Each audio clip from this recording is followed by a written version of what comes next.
Pessoal do online, bom dia, boa tarde, boa noite, boa madrugada. Pessoal do presencial, bom dia. A gente vai dar continuidade para aqui em relação às nossas aulas das providências que recaem sobre pessoas. Bom, pessoal, quando você observa, eu digo você, eu mesmo, observe questões anteriores relacionadas ao Código de Processo Penal Militar, você vai ver que a partir daqui da prisão provisória, você vê literalmente cobranças em prova. Ou seja, você vê cobranças no punho objetivo de forma literal. Eu vou ser mais incisivo nos artigos e as minhas explicações elas vão ser fundamentadas a questões anteriores. Então, cuidado com aquilo que eu estou falando, não deixe de anotar, não deixe de marcar as possíveis situações de prova que tem mais possibilidade de ser cobrado, tá?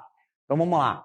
Disposição geral. Você tem aqui a prisão provisória que ocorre durante o inquérito ou no curso do processo. Na última aula, você viu que a gente teve uma parte de introdução em relação a isso, falando e tratando das questões relacionadas à prisão.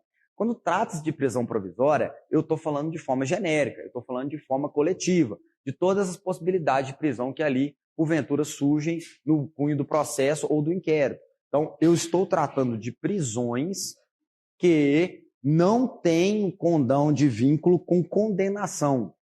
Então, não trata-se aqui de prisão relacionada à execução de pena, e sim prisões relacionadas ou ao curso do inquérito, por exemplo, a detenção do indiciado que nós tratamos, ou necessariamente das prisões preventivas e até mesmo da prisão em flagrante e das circunstâncias relacionadas ao desertor e submisso. Então, vamos lá. Se eu tenho a prisão provisória, que é durante o inquérito ou no curso do processo, cuidado na prova, porque ela deixa claro que é antes de condenação definitiva. Então, a situação ali é manter esse uso da prisão provisória até a sentença, trânsito e julgado. Você tem que lembrar que, por mais que há a discussão da segunda instância em relação à prisão no Brasil, definida pelo STF em não possibilidade, está tratando ali da questão da prisão por condenação. Não necessariamente podemos pensar nisso no cunho preventivo. Quando trata-se da prisão preventiva, ela não se insere nas possibilidades ou impossibilidades de tê-la dentro da primeira ou da segunda instância. Em outras palavras, a prisão preventiva em nada foi interferida no ponto de vista do resultado da decisão da STF. Então o STF ele quis falar que na segunda instância aquela condenação ainda não vai trazer a necessidade de colocar aquele preso, aquele processado, aquele condenado, a cumprir a sua pena. Mas poderia ele estar em pena preventiva de prisão, em prisão preventiva, sendo e executando aquela pena. Então lembre-se, a prova tem que colocar uma questão literal dessa para você, definindo tanto o custo dessa condição da prisão, ou seja, desde lá do inquérito, até mesmo a condenação, desde que ela não seja definitiva. Perfeito? Bom, ninguém será preso se não flagrante delito ou por ordem escrita da autoridade competente. Na última aula também nós tratamos sobre isso, dentro dessa parte introdutória, e eu estou reforçando aqui porque nós temos a detenção do indiciado recaindo na condição da autoridade competente, que é quando o encarregado detém o indiciado por aquele prazo de 30 dias, que pode ser prorrogado por mais 20, mas que nós temos que recordar para a prova que trata-se de uma situação somente em caso de crime propriamente militar. Eu tenho que lembrar disso. Esse é um ponto que é importante reforçar aqui na nossa aula. Bom, já reforçado isso, né, e colocamos essas questões relacionadas a esses atributos no final da aula anterior, falamos de prisão de militar, do relaxamento da prisão, né? A gente vai aqui agora passar a falar das questões tanto dos requisitos quanto das questões do tempo e lugar da captura, porque eu estou tratando de forma genérica. Então, ainda está tratando de prisão provisória. Não está definida na questão da prisão preventiva, da prisão em flagrante. Então, isso serve para todas as aplicações de prisão. Então, vai ser lavrado pelo escrivão um processo de inquérito, designa a pessoa sujeita à prisão para identificação, menciona o motivo da prisão, designa executor da prisão. Então, isso são requisitos para a realização de qualquer prisão provisória, certo?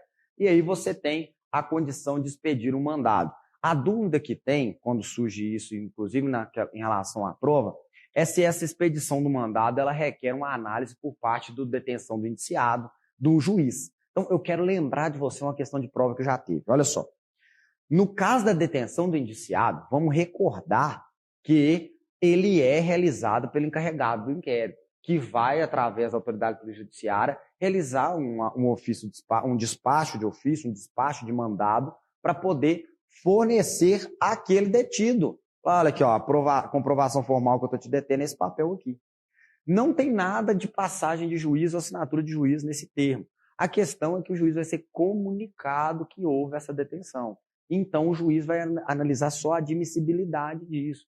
Se não há uma quebra das garantias de direitos fundamentais, se não há intervenção ali de abuso de autoridade ou de ilegalidade, de forma tanto material quanto até mesmo a condição subjetiva da aplicação dessa norma penal, né? Por exemplo, crime propriamente militar.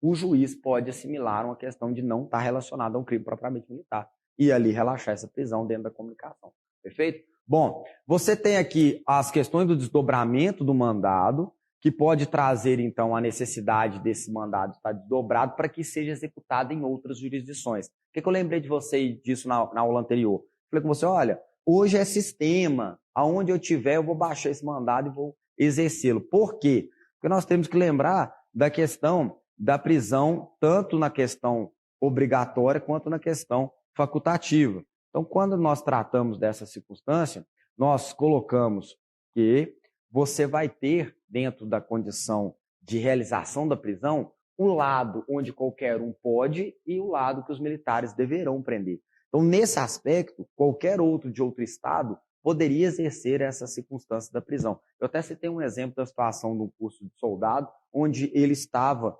desertor em outro estado e foi aqui emitido um mandado e foi preso aqui em forma e encaminhado lá para a Justiça Militar do outro estado, acho que era até da Bahia mesmo. Bom, vamos lá. A captura se fará. Então, eu tenho um ato de captura daquele preso em torno do flagrante pela simples voz de prisão e por mandado pela entrega ao capturando de uma das vias e consequente voz de prisão. Então, o que eu quero para a prova que você lembra? Tem ou não tem voz de prisão ao capturado quando tem um mandado envolvido? Isso você tem que deixar claro que é ali a próxima etapa à condição do mandado de prisão. Então, a ideia do artigo é que você entregue esse mandado para que ele tenha ciência da voz de prisão que você está executando. Então, num cumprimento da prisão do mandado, você está preso por determinação judicial diante desse mandado que aqui está apresentado. Diferente do flagrante, onde você diz que você está preso em flagrante delito por aquela conduta moldar-se a um crime militar tal, né? Bom, a recaptura do indiciado ou acusado evadido, independe de prévia ordem da autoridade, poderá ser feita por qualquer pessoa. Trouxe a questão, então, dessa evasão como uma condicionante a qualquer pessoa poder recapturá-lo. Isso é o que está constando no nosso Código de Processo Penal Militar. Bom, você tem aqui as circunstâncias do domicílio, da busca e da entrega. Então, é importante só para lembrarmos do ponto de vista da aplicação prática da conduta de capturá-lo. Se o executor, né, ou no caso aqui, vinculado ao mandado da prisão provisória, que o capturando, verificar capturando se encontra em alguma casa, ordena ao dono dela que o entregue exibir no mandado. Então, há uma ordem ao determinado morador onde aquele ali que está para executar esteja oculto ou esteja dentro daquela casa. Se o executor não tiver certeza da presença do capturando na casa, poderá proceder à busca para a qual, entretanto, será necessária a expedição do respectivo mandado. Então, olha só, a questão aqui é trazer que esse morador, ele não tem necessariamente a certeza de que há, só que o parágrafo disse do executor. Se o executor não tiver certeza da presença do capturando, então a dúvida é para não atingir a intimidade do lar. Então, se ele não tem essa certeza, ele vira e fala, ó, eu vou pedir um mandado de busca para ali trazer as condições para localizar esse capturando aí. Lembrando que isso foge das alçadas da autorização do próprio morador. Você tem que lembrar que aqui eu tenho uma condição de necessidade do morador não autorizar essas buscas, certo? Se não for atendido, o executor convocará 2 testemunhas e procederá da seguinte forma. Aí você vai ter divisões em relação ao período que judicialmente vai ser impedido. Sendo dia, entra à força na casa, arrombando a porta se necessário. Sendo noite, fará guardar todas as saídas, tornando a casa incomunicável e, logo que amanheça, arrombar-lhe-á a porta e efetuará a prisão. Então, todos os 2 atos estão relacionados ao executor. Aqui, deixa-se claro que houve uma recusa da entrega dele. A recusa da entrega é porque o executor tem certeza de onde está o capturado e ele não é entregue, certo? Não autoriza ele entrar. Bom, pensando nisso, então, eu tenho as 2 condições já definidas, inclusive conforme a própria Constituição, e eu mostro aqui para vocês. Olha só. E o morador, Everton, como é que fica?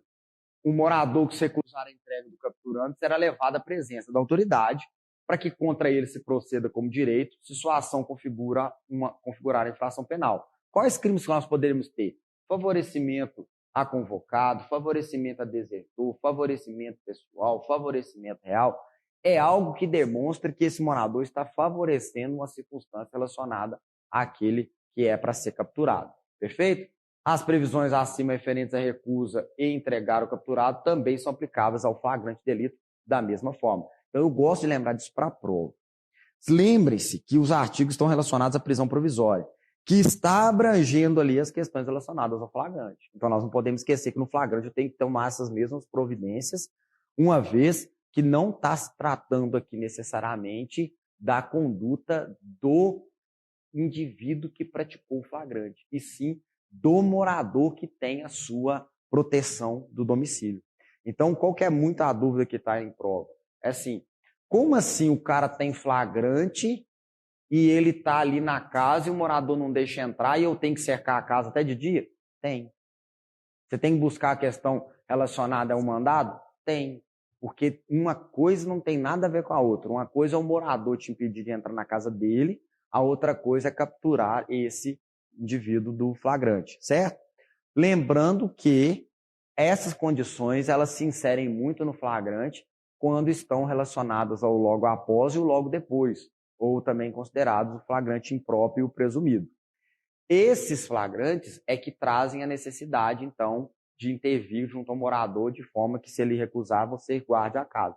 Se você está deparando com o flagrante acontecendo, esse flagrante está latente de contato direto com aquele que vai exercer a prisão. Então, você vai junto com esse indivíduo aí que realizou o flagrante, aonde quer que ele esteja, porque você deparou com o flagrante e está em busca de capturá-lo o tempo todo, certo? Os demais é que vão gerar outros tipos de situação. Então, o morador que se recusa à entrega será levado à presença da autoridade, a gente demonstrou isso na questão da doutrina, quais seriam os crimes, né?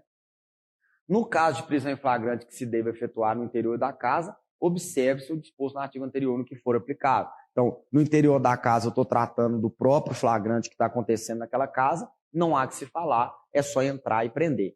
Quando trata-se de uma questão de evasão, para capturá-lo e ele está na casa de outra pessoa, trata-se aquele morador as questões de obediência a essa ordem ou de recusa a tomar as mesmas providências. Perfeito? O emprego de força só é permitido quando indispensável no caso de desobediência, resistência ou tentativa de fuga. Eu queria que você gravasse isso para a prova. Sabe o que eu vou querer aqui? Que você esqueça as circunstâncias relacionadas aos atos administrativos ou de poder de polícia ou de poder discricionário ou de poder e dever do Estado. Esqueça isso. Lembre-se da condição do Código de Processo Penal Militar. Só há permissão para emprego de força quando indispensável, no caso de desobediência, no caso de resistência, no caso de tentativa de fuga. Certo? Isso para o Código de Processo Penal Militar. Se houver resistência da parte de terceiros, poderá ser usado os meios necessários para vencê-la ou para a defesa do executor e auxiliares seus, inclusive a prisão do ofensor. De tudo, faz-se um auto pelo executor e por 2 testemunhas. O que quer dizer isso tudo aqui? É a justificativa do emprego da força. Então, eu quero justificar o emprego da força. Para o Código de Processo Penal Militar, eu vou ter as condições indispensáveis dentro de 3 justificativos. Eu disse 3. Desobediência, resistência ou tentativa de fuga.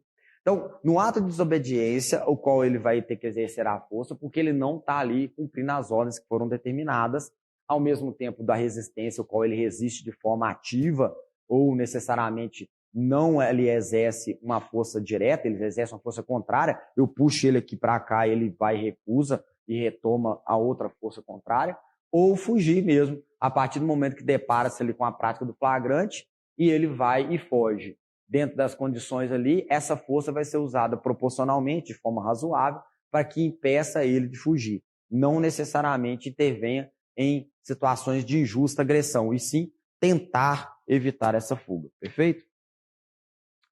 O emprego do algema, além da questão da súmula vinculante do STF, ela vem clara aqui no parágrafo 1º os seus objetivos, né? Deve ser evitado desde que não haja perigo de fuga ou agressão da parte do preso e de modo algum será permitido nos presos que se refere ao 242, que são aqueles presos relacionados à prisão especial. Senhoras e senhores, a minha preocupação até agora não é saber quem são esses presos 242. Para mim, para a sua prova, é lembrarmos que isso aqui nada mais é do que uma complementação à súmula vinculante que temos do STF. Então, pensamos juntos. Esse emprego da algema eu tenho que levar em consideração para o Código de Processo Penal Militar o que está no parágrafo 1º, mas não esquecer que, do ponto de vista jurídico, eu tenho uma súmula vinculante que vai determinar as situações tanto de proteção e garantia da segurança do próprio policial e de terceiros, como também para impedir que haja fuga, o receio da fuga em relação a esse preso. Aqui, a condição de perigo de fuga e as agressões da parte do preso. Então, traz tantas necessidades disso. Só que, lembre-se que no aspecto doutrinário, essa súmula quer garantir a segurança, inclusive do preso, numa situação onde requer o uso dessa algema. O recurso ao uso de armas só se justifica quando absolutamente necessário para vencer a resistência e proteger a incolumidade do executor da prisão ou de auxiliar seu. Você pode perceber algo importante para a prova aqui. Você vê que no uso da arma não tem nada relacionado à tentativa de fuga. Você pode ver que não tem na arma a parte da tentativa de fuga. Eu tenho a resistência e eu tenho a incolumidade do executor e do auxiliar. Essa incolumidade traz a ideia de que aquele a ser ali preso, aquele ali que é necessário usar a arma de fogo, ele está intervindo de forma reativa ou direta, né, de violência contra o executor e o seu auxiliar. Por isso a necessidade do uso da arma. Perfeito? Bom, quero deixar claro que, embora o Código de Processo Penal Militar ele esteja só falando de armas, ele está deixando essa forma abrangente exatamente para ocupar a condição da arma de fogo, como também de armas não letais, certo? Então, o Everton, na tentativa de fuga, o que seria necessário, então, esse uso da força? O uso da força, ele é um lado que não pode ser mais considerado progressivo, e sim se estabelece dentro de algo valorado. Eu vou calcular esse uso da força de acordo com o trâmite do caminho da ocorrência. Então, ela pode ser que ela se eleve ou pode ser que elas ali condicione-se de forma aqui descendente. Então, imagine que o uso da força ele não é progressivo. Ele vai ser valorado naquilo que for necessário. Então, essa proporcionalidade do uso vai ser variável. Pensando nisso, vai ter circunstâncias onde na tentativa de fuga, aqui pelo processo penal militar, você pode usar a força, mas que ela seja vinculada a evitar que haja fuga. Então, é com cerco, é com a condição de algema, é com a condição de resistência, mas aqui da arma eu trago as situações de utilização dela de forma ativa. A utilização do bastão, do spray de pimenta, da bala de elastômero, da arma de fogo, do taser, né, e assim por diante.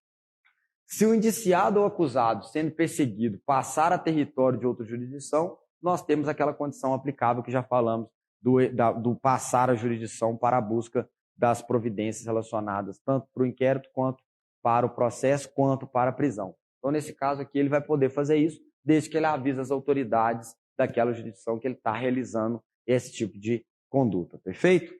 Bom,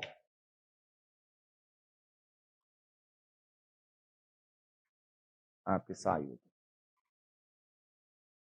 Então, no ato da prisão, o emprego de força só é permitido quando indispensável para aquelas 3 condições que eu falei. E aí, você tem que lembrar que na utilização da força, esses empregos da algema vão estar relacionados à questão do artigo do CPPM e também da súmula, tá bom? Tanto que eu até coloquei depois no material separado pela súmula vinculante 11 para a gente poder lembrar.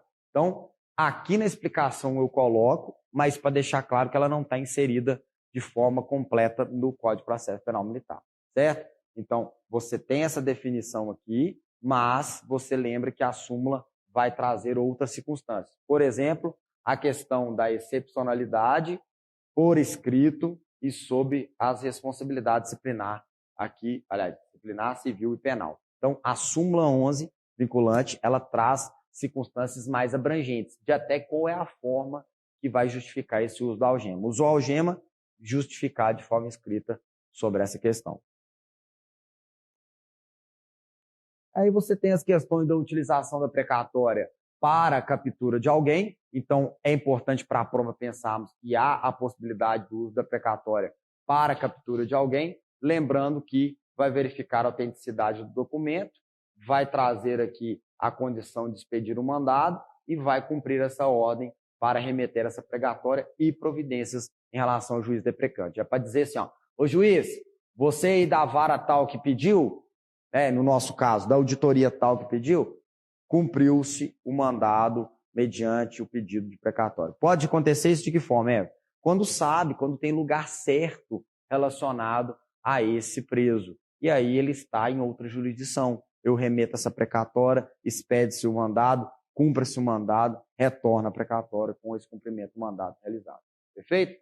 Bom, isso para a prova nunca caiu, é meio que irrelevante, mas a gente tem que falar alguma coisa que traz, então, aqui nossa explicação de vermelho em torno de esse cumprimento da ordem, o que esse juiz irá fazer. Para nós, aquela explicação que eu disse ali já é o bastante.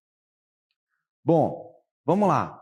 Vocês lembram que eu falei sobre a questão da voz de prisão, não é isso? Então, aí eu coloquei aqui para deixar claro para nós. A captura se fará em caso de flagrante, pela simples voz de prisão e, na hipótese de mandado, pela entrega ao capturando de uma das vias e a voz de prisão. Por que eu quis falar de novo? Por conta desse termo aqui, ó, captura. Então, lembre-se, o ato da prisão relacionado a essa primeira demanda, a de dar a voz de prisão, nós temos que recordar que vem em torno da condição da prisão por captura. Essa captura eu tenho um agente executor, o qual está em busca de capturar alguém que vai ser ali cumprido a questão de uma prisão provisória. Seja ela dos moldes de uma detenção de indiciado, seja ela nos moldes da prisão preventiva, seja ela dos moldes de qualquer outro tipo de prisão aqui inserido no Código de Processo Penal Militar. Então, o termo é esse, captura. Perfeito? Vamos lá. Ninguém será recolhido à prisão sem que o responsável pela custódia seja entregue cópia do mandado, assinado pelo executor e apresentada guia expedida pela autoridade competente, devendo ser passado recibo de entrega do preso com declaração de hora e lugar de prisão. Ô Everton, peraí. Você está falando um procedimento que isso é lá no âmbito comum. Isso é o preso com o delegado que vai entregar para o agente penitenciário, que o agente penitenciário vai encaminhar isso. Olha, você tem que lembrar que nós temos todo esse trâmite dentro da Justiça Militar também. Então, se necessariamente houver ali a questão da entrega de um preso militar, vai ter toda essa formalidade. Então, nenhum militar será recolhido à prisão sem que o responsável pela custódia desse militar seja entregue cópia do mandado de prisão lá do crime militar, assinado pelo executor, que no caso aqui, nas suas circunstâncias, poderia, na maioria das vezes, ser um militar, que vai ser lá assinado, apresentando guia expedida pela autoridade de polícia judiciária militar, devendo ser passado recibo de entrega do preso com declaração de hora e lugar. Então é para dizer, olha, eu, comandante, autoridade judiciária militar comandante, estou recebendo esse preso aqui na minha cela do quartel e vou encaminhar isso para o juiz, para contar para o juiz. Ô juiz militar, o cara está preso aqui no quartel comigo. Então, não é uma coisa tão simples do ambiente militar, não. Tá aqui o trâmite igual no âmbito comum. Vai falar assim, pode trazer ele aqui pro meu batalhão e deixar ele aqui, tá tudo tranquilo. Não, tem todo um trâmite. Ele vai ter as garantias relacionadas ao preso, alimentação, banho de sol. Então tem todas as circunstâncias a ser dada ali. O recibo será passado no próprio exemplar do mandado e nenhum preso será transferido de prisão sem que o responsável pela transferência faça a devida comunicação à autoridade judiciária que ordenou a prisão nos termos do artigo 18. Para lembrar que essa transferência ela vai vincular a autoridade que expediu o mandado. Se nós estamos tratando de detenção do indiciado, toda vez que tiver uma mudança da detenção do indiciado, tem que comunicar ao juiz. Comunicar. E nessa comunicação vai estar lá o porquê que o encarregado da detenção do indiciado está realizando aquela mudança. Quando é mandado de prisão ou prisão preventiva que tem que ser feita pelo juiz, obviamente, vai ter que pedir ali as condições de trazer a comunicação ao juiz dessa mudança e o motivo dela para que o juiz decida sobre isso. Perfeito? Aí que está a diferença. Tranquilo? Bom, o preso transferido deverá ser recolhido à nova prisão com as mesmas formalidades. Isso aqui é muito tranquilo. Agora, esse 239 não. Olha só, esse é nosso. As pessoas sujeitas à prisão provisória deverão ficar separadas se estiverem definitivamente condenadas. Deixa eu te falar um negócio.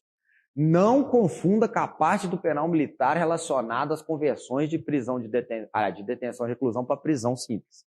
Não confunda aquilo. Aquilo eu já tenho a conversão quando não cabe a suspensão condicional, eu já tenho a conversão que já estabelece os locais. Lembra lá? Recinto, estabelecimento militar para oficial e estabelecimento penal militar para as condições demais dos praças, divididos em, inclusive, categorias. E uma delas que está lá é exatamente essa, separar o definitivo do provisório. Aqui nós estamos tratando de prisões relacionadas ao processo, certo? Lá você tem que lembrar que já há uma condenação de detenção ou de reclusão que converte para pena de prisão. Não esqueçam disso, por favor. Lá já está condenado. Então lá há as conversões em torno disso. Ué, Everton, peraí, eu não estou entendendo o que você está dizendo. Eu vou te explicar. Aqui já é as condições do processo. É no meio do processo ou no meio do inquérito. Então nós estamos tratando dessas prisões provisórias no quartel, lá nas celas do quartel, onde todos ali estão presos e vai havendo a separação. Mas tem situações que vai ter ali o cumprimento definitivo? Vai. O Célio Lobão, inclusive, fala no seu livro que a situação dos oficiais, eles mesmo sendo de forma definitiva, permanecerão com a sua prisão sendo exercida nos quartéis, o que necessariamente o próprio Coimbra Neves não concorda. A questão toda é deixar claro que se houver sentenças definitivas ali colocado no mesmo batalhão, no mesmo local da área militar ali, você vai ter essa separação segundo o Código de Processo Penal Militar. Perfeito? Bom, a prisão deve ser feita em local, a prisão deve ser em local limpo e arejado, onde o detento possa repousar durante a noite, sendo proibido seu recolhimento a masmorra, solitário ou cela onde não penetre a luz do dia. Isso aqui, senhoras e senhores, é um preceito histórico do ambiente militar, o qual requer ali a não prática de condutas desumanas em torno dos ambientes de prisão militar. Bom, beleza. Agora, você não tem que se preocupar com atributos de direitos da execução de pena. Isso aí estabelece pela lei de execução penal ou pelas condições ali que sejam aplicadas em cada execução de pena. Aqui é para deixar claro a maneira genérica. É a condição desse local de prisão, ele tem que ter, então, diante do Código de Processo Penal Militar, o mínimo dessas situações. Ele tem que ser limpo e arejado e ele pode se repousar durante a noite e é proibido recolher ele a uma masmorra, uma condição insalubre ali, ou uma solitária, ou seja, uma condição onde delimita ele a não sociabilidade com os demais que estiverem ali, ou cela, ou contato humano, né? Ou cela onde não penetre luz do dia. Então, o penetrar luz não é penetrar sol. Assim como teve um artigo doutrinário que diz, penetrar luz não é penetrar sol. Luz do dia é ter a janelinha lá que dá para ter a claridade do dia ali emitida à cela. Não necessariamente uma luz de sol, tá? Bom, e aí você tem as condições de responsabilidade do responsável pela custódia do preso, que em maioria das vezes vai ser a autoridade judiciária militar, que é o comandante daquele batalhão onde está permanecendo preso enquanto processado ou a nível de inquérito. Então, impõe-se à autoridade responsável pela custódia o respeito à integridade física, moral que terá direito à presença de pessoa da sua família e assistência religiosa, pelo menos uma vez por semana, em dia previamente marcado, salvo durante períodos de incomunicabilidade, bem como assistência de advogado que indicar, nos termos do 7.1, e se tiver impedido de fazê-lo, que for indicado do seu cônjuge, ascendente ou descendente. Senhoras e senhores, li rápido porque esse aqui é o ponto de prova. Salvo durante período de incomunicabilidade. Isso está no artigo, mas é inconstitucional. Não tem mais essa possibilidade. Acesso ao advogado, por exemplo, basta que haja as prévias condições de marcação, ele vai ter acesso a ele sem uma delimitação de tempos a serem vistos e visitados. Agora, as questões da família e da assistência religiosa, aqui determina-se a doutrina a dizer pelo menos uma vez por semana. Então, seria uma garantia processual. Preste atenção no que eu estou dizendo. Vou repetir para vocês. É uma garantia processual. A partir do momento que ele passou a ser condenado, nós não estamos mais falando da prisão provisória. Agora nós estamos falando da questão da execução da pena, que vão trazer outros aspectos de garantias de direitos para ele ali. Perfeito? E aí, então, chegamos no artigo da prisão especial. Lembra aquela lá que traria as ressalvas em relação àquele capturado? Olha só. Serão recolhidos a quartel ou a prisão especial à disposição da autoridade competente quando sujeitos à prisão antes de condenação irrecorrível. Então, vamos lá. Primeiro, definiu-se que é antes da condenação irrecorrível. Segundo, delimitou duas circunstâncias, a prisão em quartel e a prisão especial. Agora você vai descobrir por que as circunstâncias onde você vai ver autoridades que elas estão necessariamente presas na questão de um estado maior, de um quartel de polícia, necessariamente isso vai nortear a parte expressa do Código de Processo Penal, no caso nosso militar, que está dentro das condições do Código de Processo Penal militar, mas também partes de decisões judiciais que requerem uma análise subjetiva, da uma questão relacionada à segurança do preso ou de atributos relacionados à segurança da própria condição da penitenciária. Bom, imagino que se você leve um ex-governador que esteja processado por atos de improbidade ou por questões de corrupção, você leva esse ex-governador e coloca lá uma celinha, uma plaquinha assim, prisão especial, lá dentro da penitenciária. Pensa aqui que vai dar de relação à quebra da segurança e da ordem de segurança naquele local. Então, melhor colocar ele no estado maior de um quartel, onde ali vai trazer mais segurança para cumprimento da sua pena. Perfeito? E quem são esses?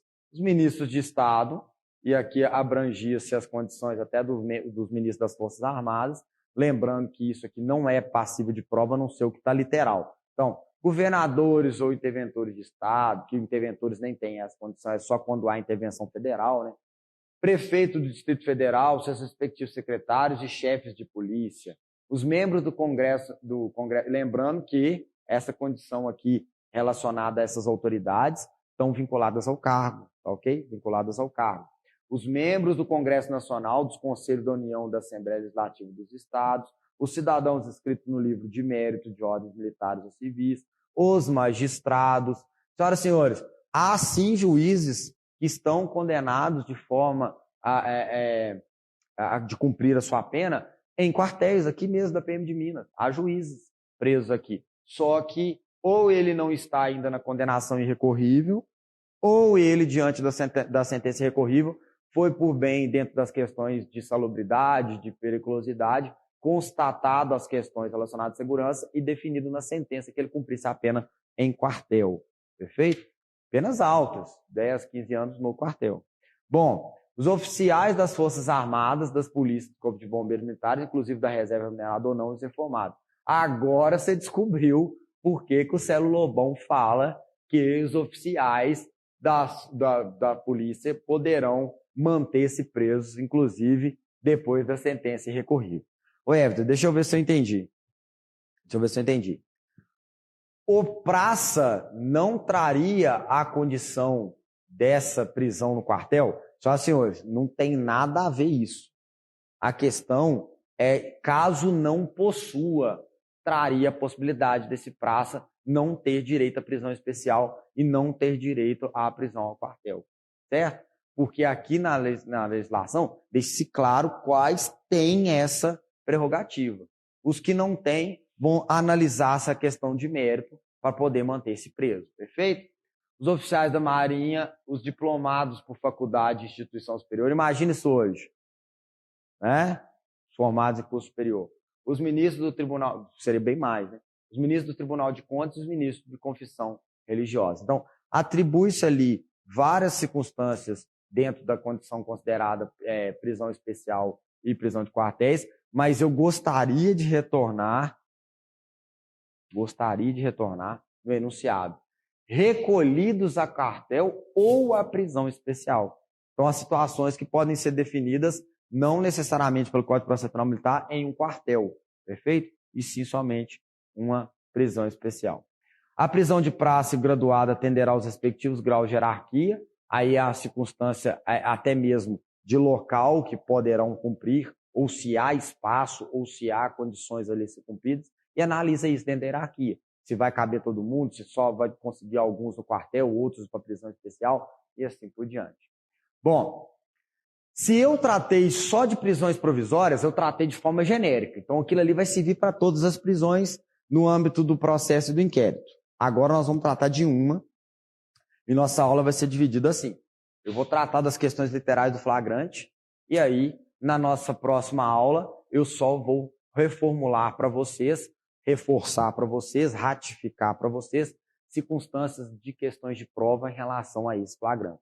Ou seja, eu vou tratar assim, ó, olha, não preocupe com isso aqui, preocupe-se com isso, em relação à doutrina. Então, a doutrina básica eu falo ela depois, se eu já não tiver falado, em relação àquilo que cobra em prova. Por que eu estou dizendo isso? Porque é um dos temas mais cobrados do Código de Processo Penal Militar. É um dos mais cobrados. E aí a minha dica, e essa dica é boa, e eu gostaria de dar essa dica para vocês, é: faça questões das provas de EAP tenente e CHO, quando o assunto for processo penal militar. Está entendendo o que eu estou dizendo? E eu digo isso gravado porque eu quero que você passe. Então, eu vou te dar a dica.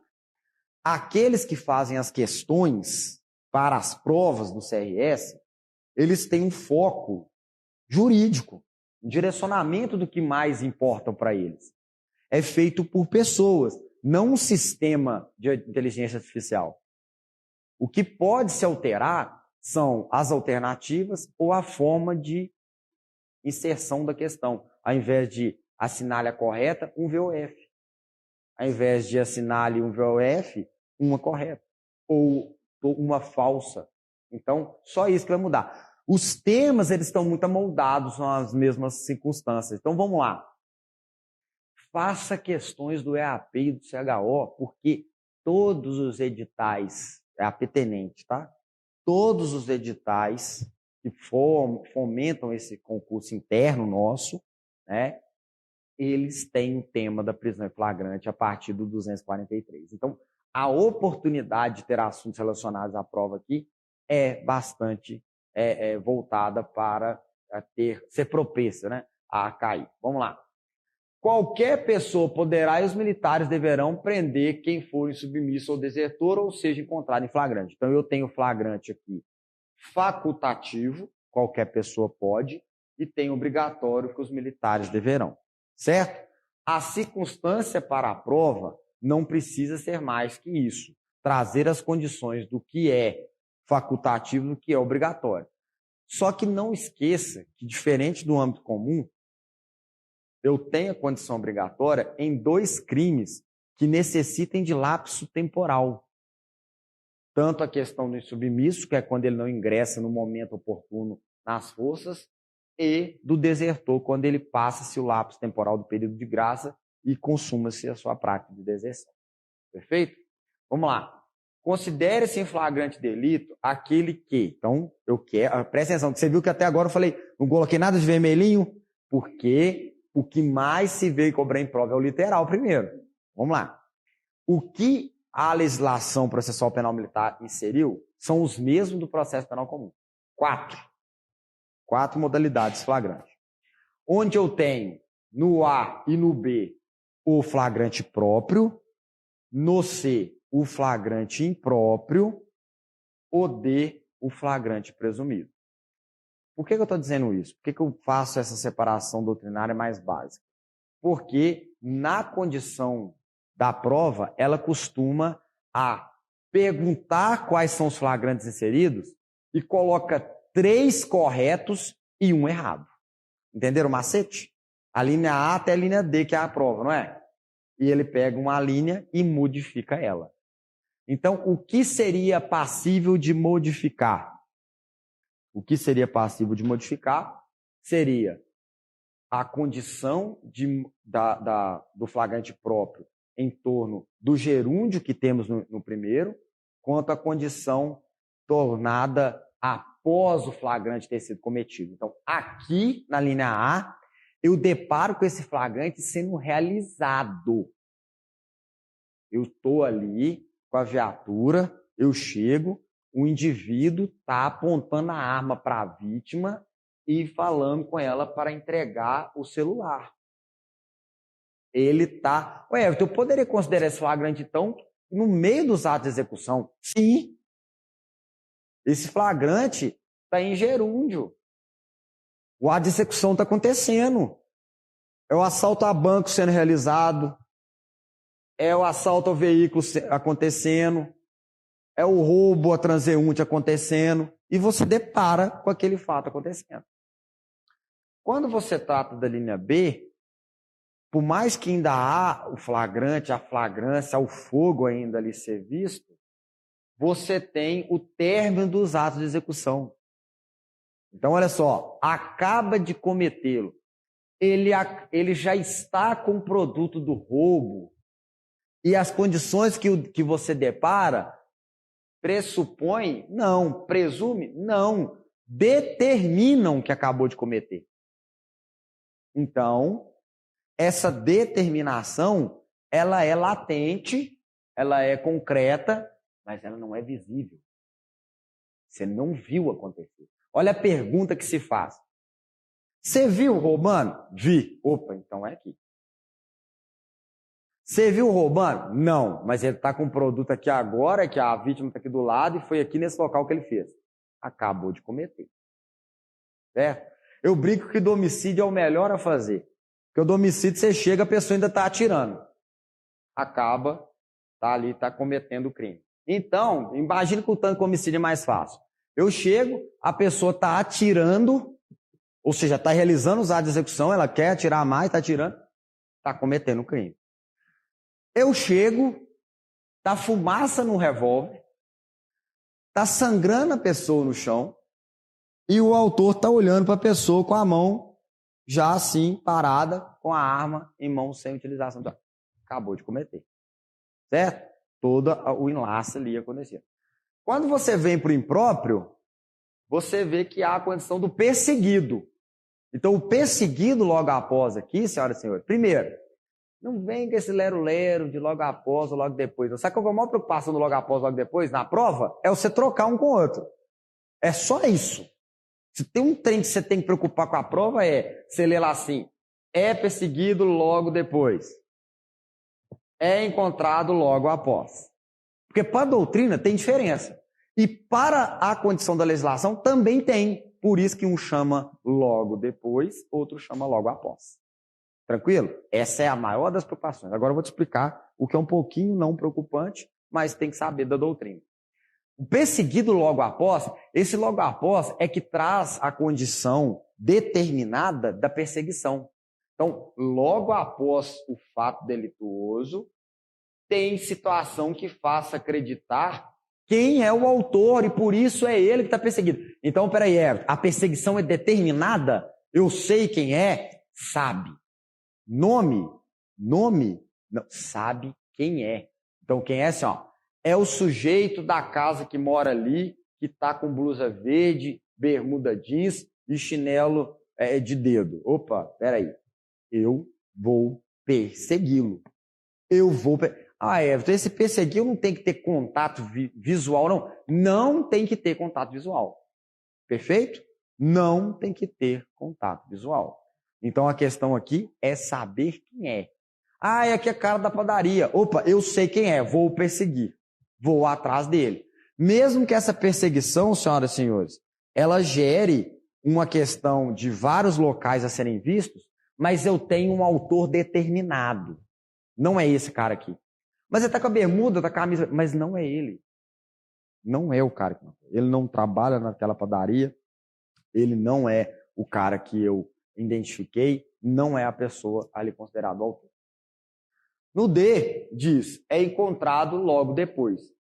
Essa linha C, quando dá logo após, é um lapso de tempo mais curto em torno do fato delituoso e da perseguição que inicia. Essa perseguição ela tem que acontecer de forma imediata? Não, ela tem que acontecer nesse tempo do logo após. Então, logo após essas 2, 3 horas que a doutrina estabelece aí, mais ou menos, ela vai trazer com que você tenha informações que faça acreditar. Aqui, ó, questão de prova. Faça acreditar, faça presumir. Perseguiu, você acredita. Ó, perseguiu, você acredita. Encontrou, você presume. Perseguiu, você acredita. Encontrou, você presume. Perfeito? Então, encontrado logo depois e faça presumir. Por que tem diferença em acreditar e presumir?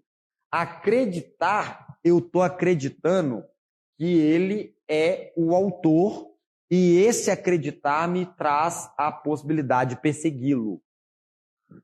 Já o presumir, ele me traz que o que eu encontrei e como foi encontrado logo depois, lapso de tempo maior, faz presumir.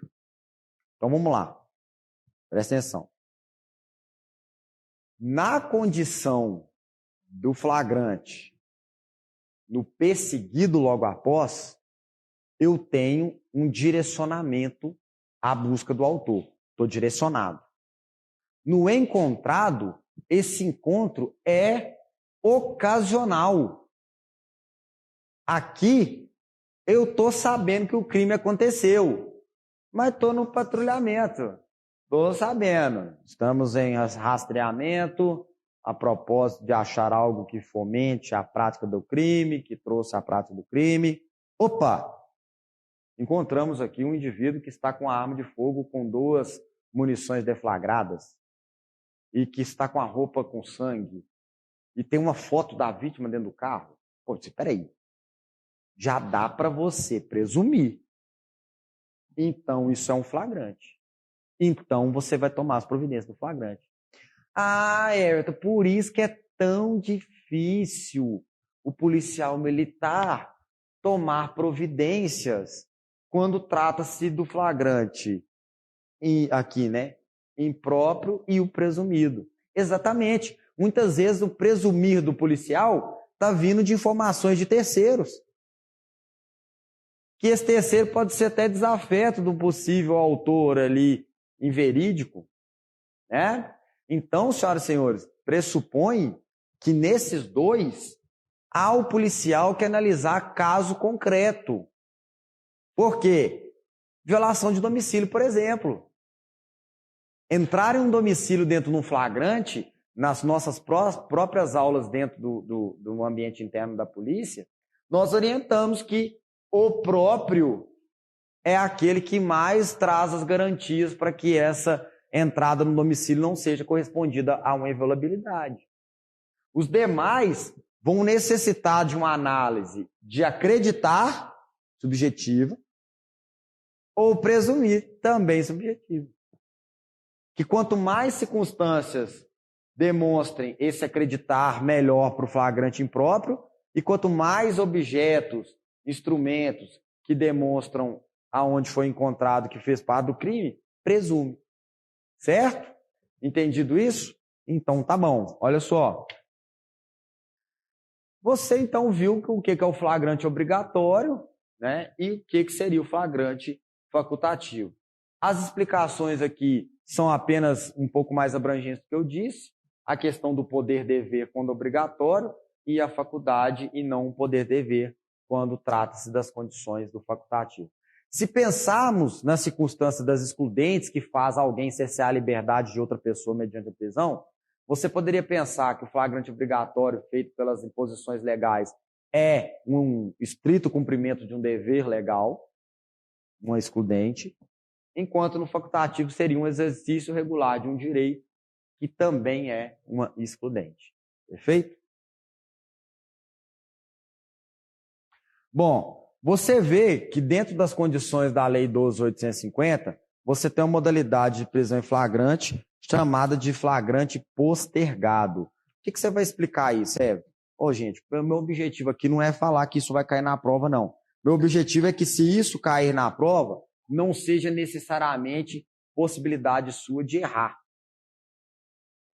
Então, são flagrantes que são determinados por questões do ambiente extravagante legal ou do ambiente até mesmo doutrinário.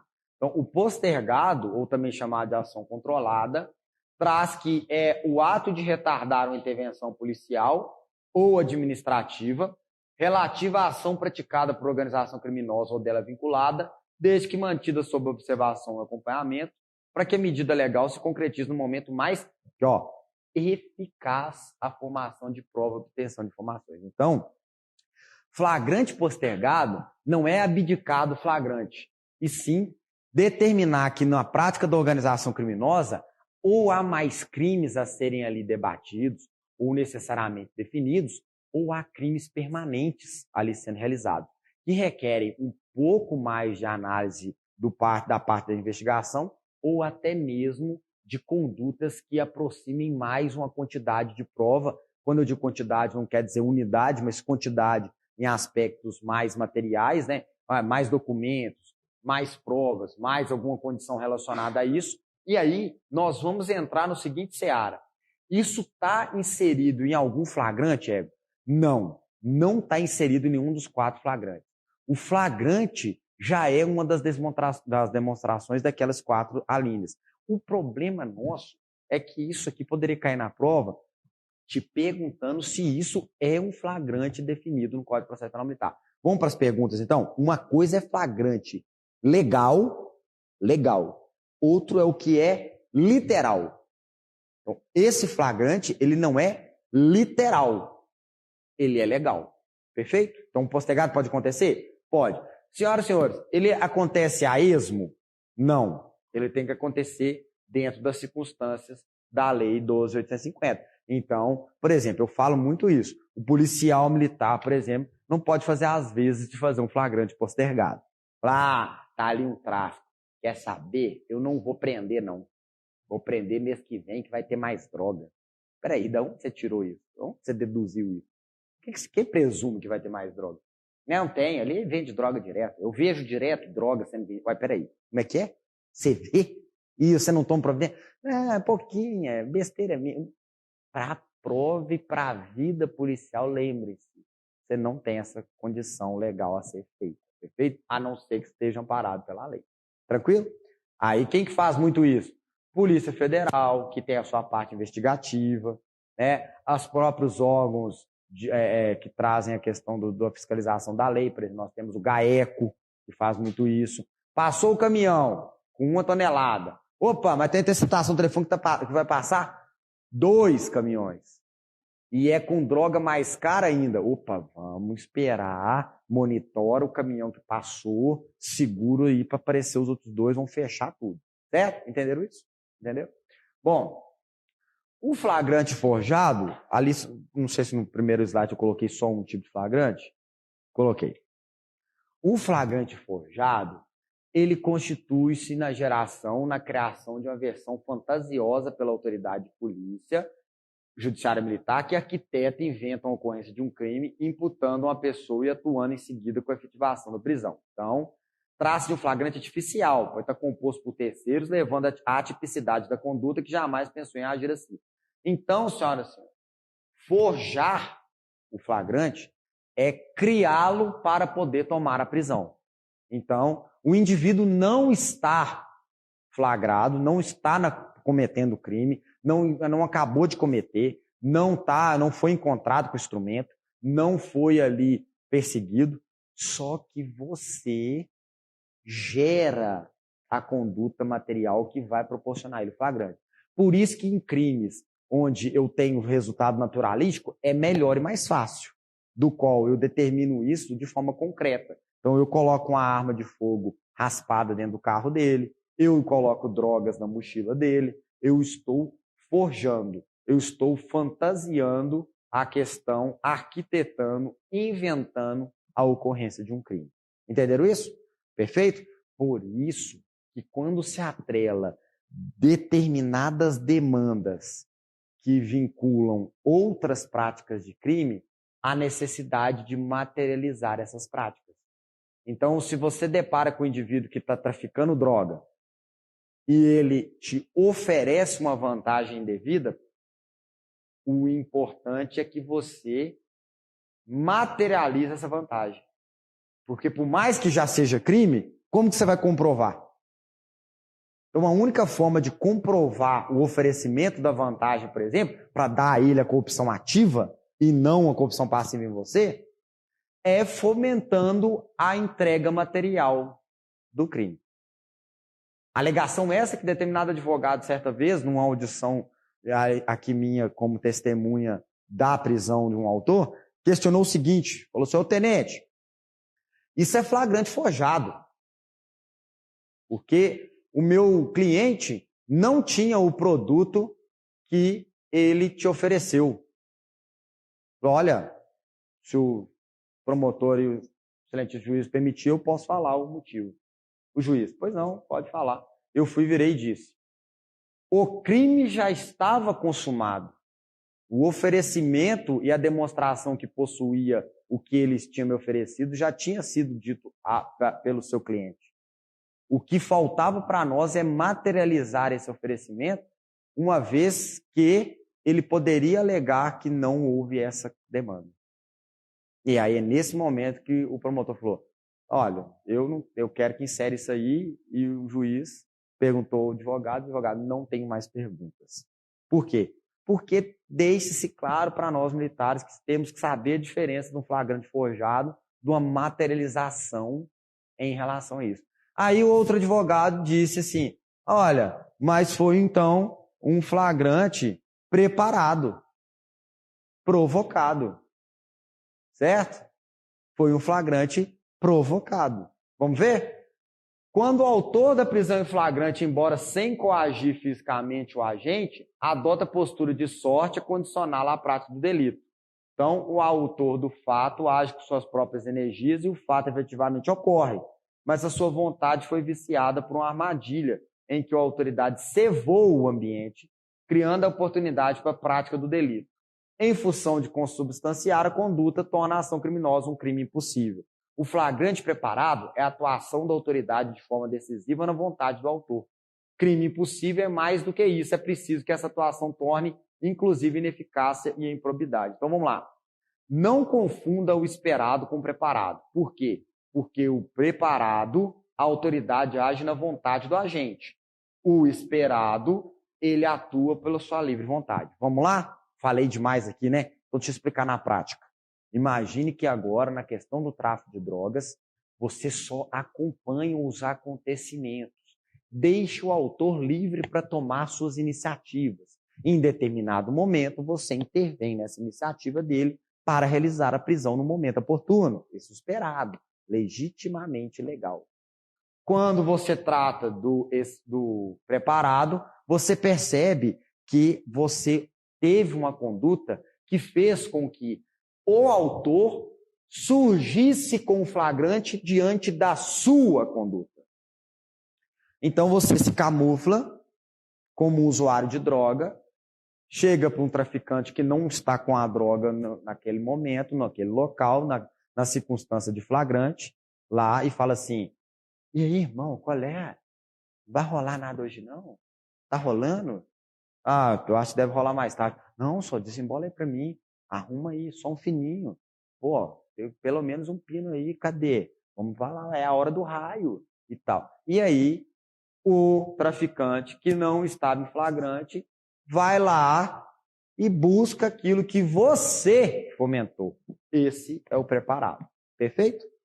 E aí a alegação do advogado, mais uma vez, foi essa. Vocês prepararam o meu cliente, vocês cevaram ele para que ele busque ali a materialização da corrupção ativa. E mais uma vez eu expliquei. Assim, ó, já estava consumado o oferecimento da vantagem. O que precisava, dependesse para nós ali, é a materialidade, somente isso e nada mais. Perfeito? Entendido isso? Foi entendido? Ficou claro as diferenças desses flagrantes? É importante para não confundir para a nossa prova, tá bom? Bom, então vamos lá. A prisão em flagrante é uma prisão processual, cautelar, né, dentro da prisão provisória, então não há uma sentença definitiva condenando o indivíduo ao cárcere ou a outra pena. Então, senhoras e senhores, essa forma cautelar de prisão em flagrante, ela existe e traz ali pressupostos. Quais? Os famosos: fumaça da condição do bom direito, da boa justiça, e o perigo da demora, que torna a lavratura dele a condição excepcional. Então vamos lá, preste atenção. O ideal, numa prática de conduta de crime, é que haja um inquérito para apurá-lo. É isso mesmo? Concorda comigo? A autoridade depara com aquilo e fala.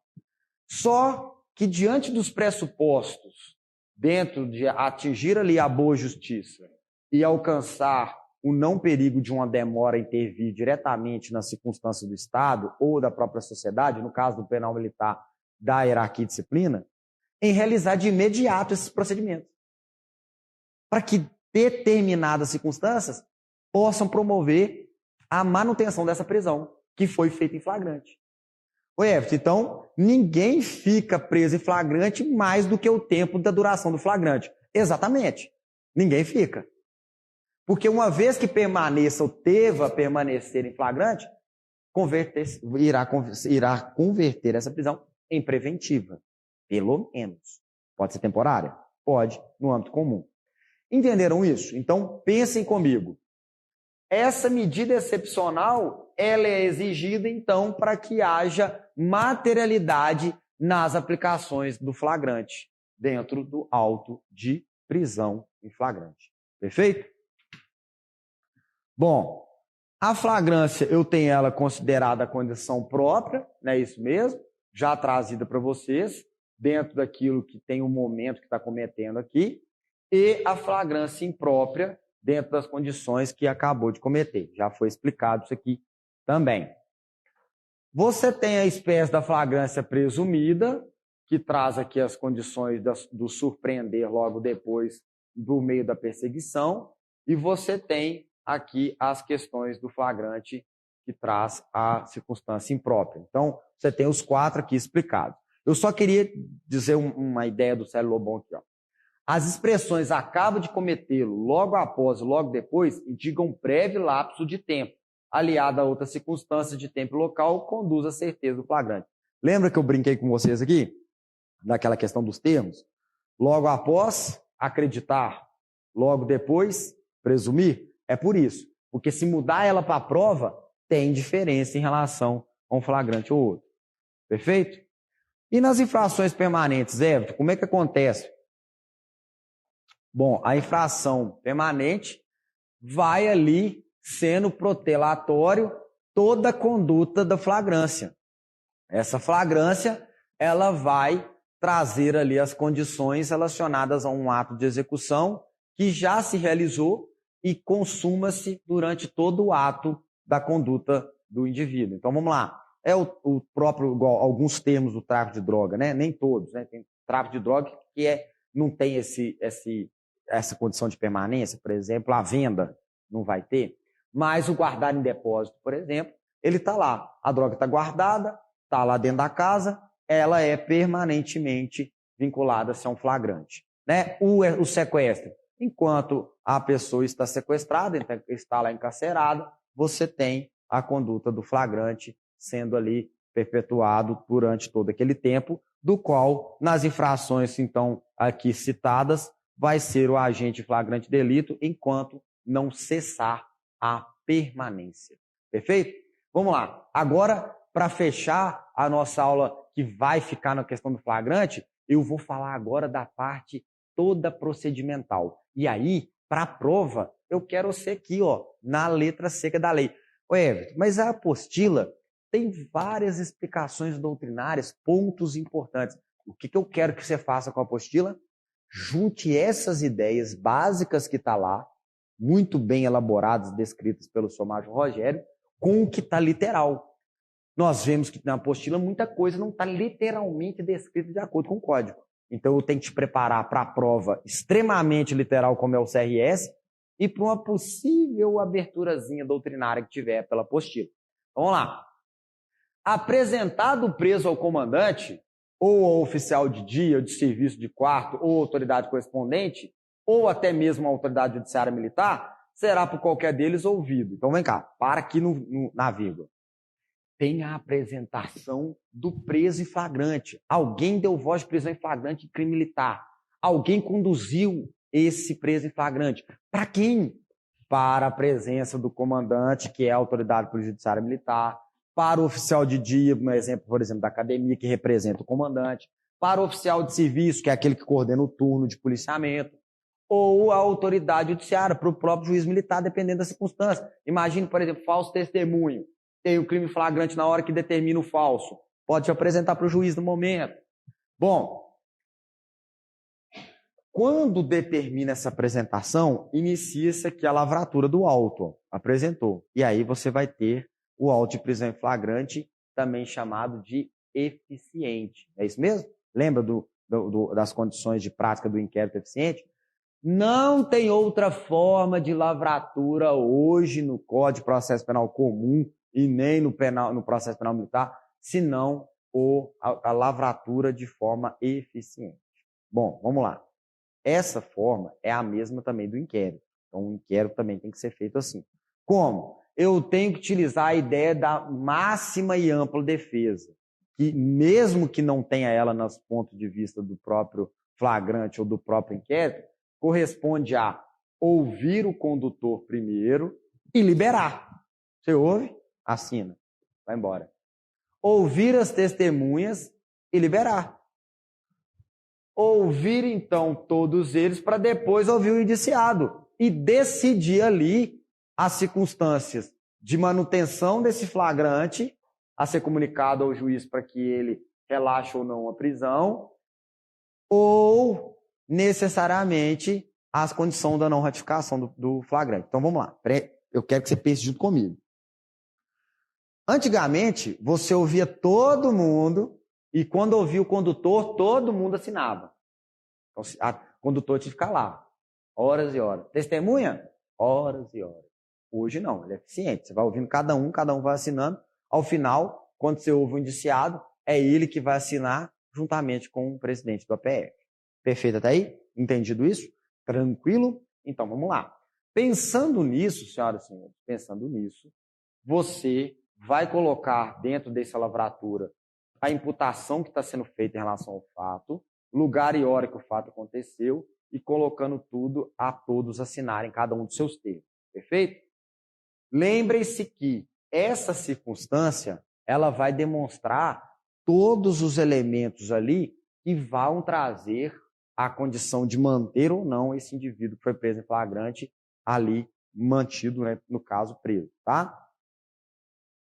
Lembrem-se, a falta de testemunhas não impede um auto de prisão em flagrante. Então, senhoras e senhores, imagine que está acontecendo um flagrante. Você chega e depara com ele, ou dentro das circunstâncias de todas as alíneas A até a linha D ali. Ah, não vou prender não. Por quê? Ah, não tem testemunha? Vai que dá ruim. Não, você vai prender sim. E se não tiver testemunha, 2 pessoas assinarão, pelo menos que hajam testemunhado a apresentação do preso. Senhoras e senhores, uma forma de regrinha boa é dizer que quando há recusa em assinar os documentos de própria audição, ou ali há uma situação só do flagrante, não tem a testemunha, serão sempre 2, tá bom? São sempre 2. Quando houver assinatura de testemunhas, a necessidade de ter 2 é exatamente para uma testemunhar e a outra ratificar esse testemunho, certo? É como se com 2 não tivesse como culiar essa circunstância. Já viu no concurso público que ficam 3 últimos para sair? Já viu que fica? Exatamente para que não tenha possibilidade que esses 3 façam um conluio ali para que haja uma fraude, né? Por exemplo, né? Tem salas, por exemplo, tem 3. Você tem que ter um conluio para não dar problema. Bom, Então, dentro da ausência de testemunha não vai ser um problema para nós. E se a pessoa conduzida não quiser assinar? Ó, lá vem de novo, assinado por duas testemunhas. Que serão elas ali, dentro das condições, apresentadas pela leitura na presença do indiciado, do condutor e das testemunhas do fato. Então, hoje, o flagrante é eficiente, assim como o inquérito. Então, o que eu preciso dessas duas testemunhas é que tenha a leitura daquilo que foi lido para a presença do indiciado. Por quê? Porque é ele que está se recusando. É ele que está se recusando. Certo? Gostaria que você não esquecesse dos termos que eu relacionei em relação à pessoa que é indiciada da pessoa que é denunciada. Aqui nós estamos tratando do flagrante, o qual aqui há os indícios latentes da prática do crime. Então, por isso que aqui dá o termo de indiciado de vez em quando, aqui, ó, presença do indiciado. Então, você demonstra que essas duas testemunhas estão ali para assinar uma leitura que foi feita na presença dele e ele se recusou. Então, é que essas duas testemunhas estão assim, ó, olha, foi isso aí que foi lido mesmo, que está aqui, pronto. E aí a recusa dele não faz diferença. Bom, quando você estiver aqui no parágrafo 4, você vai escrever assim, ó, diferença em relação ao inquérito. Você tem que lembrar disso aqui, escrever aqui, diferença em relação ao inquérito. Por quê? Deixa eu explicar para vocês. Lembra lá do inquérito? Nós tratamos? Ah, não lembra não? Vou te lembrar então. No inquérito, nós temos o artigo 11 que fala do escrivão. E esse escrivão lá é assim, se o oficial que está sendo indiciado, eu tenho que ser ali um primeiro ou segundo tenente como escrivão. Ô Everton, espera aí. Está estranho. Primeiro, segundo tenente, oficial subalterno? Isso mesmo. Pense que é um coronel que está sendo investigado. Primeiro ou segundo tenente, escrivão. Lembre-se que ele só faz o que determina para ele. Ele vai ter o compromisso legal de manter o sigilo. Agora, o encarregado do inquérito tem que ser superior a esse coronel ou mais antigo. Tranquilo até aí? No caso aí, mais antigo, né? Que é o último posto, mais antigo. Bom, aqui... Aliás, vamos continuar lá, né? Se não for oficial ou indiciado, subtenente ou sargento. Inclusive, literalmente, lá está escrito sargento, subtenente, suboficial, que é lá da parte literal do Código das Forças Armadas, lá tem um suboficial. Lá é nos demais casos. Então, falou de praça sendo indiciado, vai ter o encarregado oficial da ativa, é isso mesmo? Sendo o encarregado, e subtenente, sargento ou suboficial escrivão. Olha que legal no flagrante. Olha que legal. Sendo o auto presidido por autoridade militar, então, vamos lá, o auto prisão não está sendo feito por uma autoridade judiciária, e sim uma autoridade militar. Quem? Ou a autoridade polícia judiciária militar, ou a sua delegação, um presidente do APF. Designará esta para exercer as funções de escrivão um capitão, capitão-tenente, primeiro ou segundo-tenente. Ó, você viu que aumentou agora? Abrangeu mais gente? Ó. Passou a ser um capitão-tenente, um primeiro ou um segundo-tenente. Se o indiciado for oficial. Nos demais casos, poderá designar os tenentes oficial, sargento. Então, Everton, peraí, cara. A diferença que teve foi só que acrescentou o capitão. E no caso das Forças Armadas, o capitão-tenente. Ó, bacana. Só que você não pode esquecer que no inquérito eu só tenho as opções que eu li lá do artigo 11. Aqui eu tenho a falta ou impedimento de escrivão. Na falta ou impedimento de escrivão, ou das pessoas referidas a esse parágrafo, a autoridade designará para lavar o auto qualquer pessoa idônea que para esse fim prestará o compromisso legal. Vocês estão entendendo o que eu estou dizendo? O quanto perigo imora, o quanto a fumaça da boa justiça ela é essencial e torna excepcional a elaboração de um auto? Ao ponto que se eu não tiver como ter um escrivão nos moldes do parágrafo, eu vou chamar o Zé das Couve. Fala aqui, chega Matião, sabe digitar, meu filho? Sabe ler? Então deixa eu falar com você aqui, faz um compromisso legal para mim aqui, que você vai manter o sigilo disso aqui e vai garantir tudo. Então começa aí a ouvir as pessoas. Então, designa qualquer pessoa idônea. Não entra nessa seara da doutrina, não. O que é idônea? Não cai na sua prova. Tem que ter escrito idônea. Por que eu estou dizendo isso? Você viu que eu falei qualquer pessoa, Zé das Couves, você sabe ler e escrever? Você viu? Pois é, não viu? Não esqueça que na prova tem que estar definido idônea. Idônea. Quem que é a idônea? Não interessa. Vai ter que constar idônea, beleza? Então, fala assim, ó, qualquer pessoa, independente da idoneidade, ó, pronto, ferrou. Não pode ser, certo? Então não leva a ferro e fogo que é qualquer pessoa, não. Bom, e aí, se das respostas resultarem fundadas suspeitas contra a pessoa conduzida, a autoridade mandará recolher a prisão. Se for a autoridade judiciária que fez o APF, ela mesma manda. Se for a autoridade polícia judiciária militar, ela manda e já avisa o juiz. Lembra que tem que caminhar o flagrante para o juiz? Lembra que é 24 horas? É 24 horas da prisão. Não é 24 horas da hora que começa o APF, não. É 24 horas da prisão.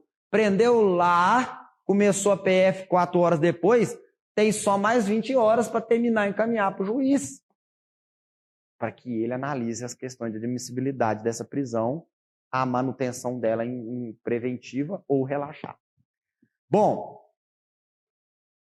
dentro de 24 horas após a prisão, será dada ao preso a nota de culpa assinada pela autoridade com o motivo da prisão, o nome do condutor e os demais testemunhas. Se o auto está sendo feito pelo juiz militar, ele assina. Se for autoridade polícia judiciária militar, ela assina. Certo? Ele delegou para um encarregado, ele delegou para um presidente da PF, um tenente. Ele assina. Toma nota de culpa aqui, meu filho. É disso aqui que você está sendo culpado. É por esse. Mas você está vendo aqui, ó, teve suas garantias constitucionais todas respeitadas, assina aqui para mim. E aí toma cópia para você também. Guarda essa cópia aí. Então, assinado pela autoridade e dada ao preso essa nota. Tranquilo? Everton, mas tem recibo dela? Tá aqui, ó. Da nota de culpa, o preso passará o recibo, que é assinado por 2 testemunhas, quando ele não souber, não puder ou não quiser. Precisa de testemunha para nota de culpa? Não. Só vai ter quando ele não souber, não quiser ou não puder. Perfeito? Essa é a questão importante também para a prova. Relaxar essa prisão, então, fica como? Se, ao contrário do previsto no 246, que acabou de ler, a autoridade militar ou judiciária verificar manifesta inexistência da infração, quer dizer, a autoridade polícia judiciária militar, ela mesma olhar lá e falar assim, isso aqui não vai caber manter o flagrante, ou o próprio juiz militar perceber isso, se ele verificar manifesta inexistência de infração penal militar ou não participação da pessoa conduzida, relaxa a prisão. Vamos lá. A condição atual, nossa, do ambiente prático do processo penal militar, faz com que o comandante não ratifique o flagrante, também chamado de o auto de prisão em flagrante e o termo não ratificador. Ele faz lá a não ratificação do flagrante. Quando ele faz isso, ele avisa o juiz, falou, juiz, eu vislumbrei inexistência de infração ou não ali condições que delimitem as condições de justificação, ou seja, há excludentes de licitude ali dentro da demanda. Por isso que eu não ratifiquei o flagrante. Mas o militar encontra-se à disposição para eventuais circunstâncias ali do caráter judicial. Se o juiz achar por bem, ouvindo o Ministério Público, que o Ministério Público ali requerer as condições de prisão preventiva, será dada a ordem de prisão preventiva. O que temos que pensar é o seguinte, o comandante pode querer manter essa prisão. Ele vai encaminhar ao juiz e esse juiz vai analisar e vai ver se relaxa ou não a prisão também. Certo?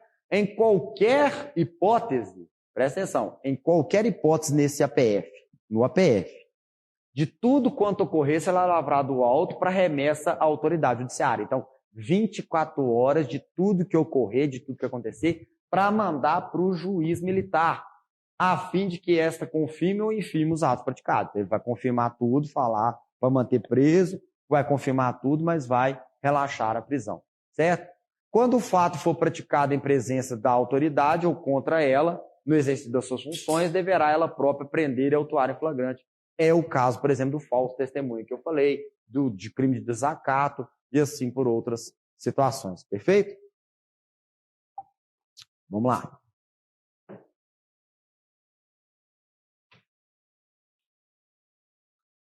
Você tem aqui as questões de prisão em lugar não sujeito à administração militar, trazendo a possibilidade de uma autoridade civil lavrar esse flagrante. Para sua prova, é importante lembrar que ele existe. Para a prática, a gente sabe que as nossas circunscrições do ambiente militar federal são todas delimitadas dentro do nosso país e as questões relacionadas a auditorias nossas também no ambiente do Estado. Trazer essa condição de lugar não sujeito poderia corresponder a situações onde não tem como trazer o preso à presença da autoridade de polícia judiciária militar, o que é difícil em torno dos locais e do lugar da infração. O auto de prisão em flagrante deve ser remetido imediatamente ao juiz competente. Esse imediatamente acompanha a questão da nota de culpa, são 24 horas da prisão, perfeito? Lembrando que prisão e voz de prisão são atos simultâneos, tá? Dar a voz de prisão quer dizer que você está o prendendo naquele momento, começando a contar o prazo para a PF. Não tem esse vai e volta. Você deu a voz de prisão, você está prendendo, tá? Se não tiver sido lavrado por autoridade judiciária, e no máximo dentro de 5 dias, se depender de diligência. Então vamos lá, presta atenção. O APF tem que ser encaminhado imediatamente. Aqui, ó, o auto de prisão. Se depender de diligências, vai ter um prazo de 5 dias para encaminhar. Mas se tiver relacionado às questões da prisão, isso tem que ser encaminhado imediatamente e informado ao juiz que há ainda diligências a serem realizadas dentro do prazo legal de 5 dias serão encaminhados. Lavrado o auto de prisão em flagrante delito, o preso passa imediatamente à disposição do juiz militar, autoridade judiciária, para conhecer o processo. Então, aqui, ó, lavrou o auto. O que é lavrar o auto? Para o critério prático. É ratificou esse flagrante. Certo? Só que para nossa prova eu quero mais. Eu quero que você entenda que lavrado o auto aqui terminou esse auto de prisão em flagrante, encaminha para o juiz em qualquer disposição. Olha, vai ter uma instrução do Corregedoria 02 que fala do não ratificador, a não necessidade de caminhar para a justiça para poder instaurar o inquérito já de uma vez. Isso é lá na nossa instrução, isso é interno, no ambiente nosso administrativo. O processo penal militar encaminha isso para a autoridade judiciária, que é melhor para nós. Perfeito? Bom, e para devolver esse auto, você vê aqui que tem um auto poderá ser mandado ou devolvido à autoridade militar pelo juiz ou a requerimento do Ministério Público, se novas diligências forem julgadas necessárias. Por favor, lembrem-se das atribuições relacionadas ao inquérito policial militar. Lembra lá do artigo 10º. Lembra das condições da autoridade que pode ali instaurar esse inquérito. Você vai lembrar que na linha A você tem o comandante do lugar da infração. Você vai lembrar que na linha C, pula B, na C tem requisição do Ministério Público. Lá não tem possibilidade do juiz mandar abrir inquérito. Não tem. Lá não tem. Se cair na prova está errado, o juiz não manda abrir inquérito. Ele pode mandar o promotor, não. Ele pode mandar ouvir o promotor se há condição de abrir o inquérito. Se o promotor achar por bem, ele pode requisitar a abertura do inquérito. Só que no auto de prisão em flagrante, olha só, olha a diferença com o inquérito. Se tiver ali a necessidade de nova diligência, o juiz pode mandar devolver. Devolve, o APF manda fazer a diligência. Ou o Ministério Público pode requerer para ter novas diligências. O Ministério Público requerer para entrar com a situação da apresentação da denúncia para a ação penal e o juiz para questões de admissibilidade. Opa, está faltando situações aqui para poder ver se eu vou relaxar ou não a prisão, ou para poder fazer qualquer outro tipo de coisa. Certo? E aí, senhoras e senhores, quando o juiz verificar... Opa, peraí, ó, presta atenção. Quando o juiz verificar pelo auto de prisão em flagrante que o autor praticou o fato nas condições das excludentes de licitude, poderá conceder ao indiciado liberdade provisória mediante termo de comparecimento a todos os atos e pena de revogar essa concessão. Opa, aqui ó, presta atenção.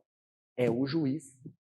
Então, quando o comandante lá, a autoridade judiciária militar, ele não ratifica o APF, ele está dizendo, o comandante, que teve uma excludente dessa, ele vai encaminhar para a Justiça Militar dizendo isso. E aí, porventura, se o juiz achar por bem que há sim uma comprovação de crime, ele manda recolher a prisão. Se ele concordar, ele fica nas condições de mantê-lo dentro das condições de uma liberdade provisória. Só que, lembre-se, isso tudo aqui também pode ocorrer quando está ratificado o flagrante, que é o que acontece na prática. Na prática, o não ratificador faz com que o juiz, com que o comandante, a autoridade polícia judiciária avise a justiça militar que não ratificou e que vai abrir o inquérito. Pronto. E somente quando ratifica que ele manda para o juiz, e o juiz analisa isso aqui. Se o juiz perceber que tem excludente de licitude, relaxa na condição da liberdade provisória. Perfeito? Senhoras e senhores, eu digo que quando é relaxar prisão esse termo, no ambiente do processo penal comum, ficou mais claro isso, são situações de prisão que não tinham as condições legais, a forma legal de manter-se preso. Por isso relaxou, né? Quando fala-se que não tem as admissibilidades por conta das excludentes de licitude, isso vai ser apurado, aí você tem a condição da liberdade provisória e não necessariamente o relaxamento da prisão. Cuidado com esses termos para a prova, perfeito? Esses termos são importantes. Vamos lá. Então nós tratamos disso hoje. Para a nossa próxima aula nós vamos fechar a ideia do flagrante, do auto de prisão em flagrante, dos pontos de prova, para podermos dar continuidade e tratarmos de menagem e das questões relacionadas à prisão de desertor insubmisso e seguimos adiante com aquilo que está pendente para a nossa prova. Lembre-se, essas que caem mais em prova, eu vou forçar mais o literal e explicar dentro dos próprios artigos. As partes da doutrina eu vou citar de vermelho em outros slides e você ainda tem a apostila para te apoiar. Perfeito? Fiquem todos com Deus, grande abraço. Pessoal presencial, abraço. Até a próxima.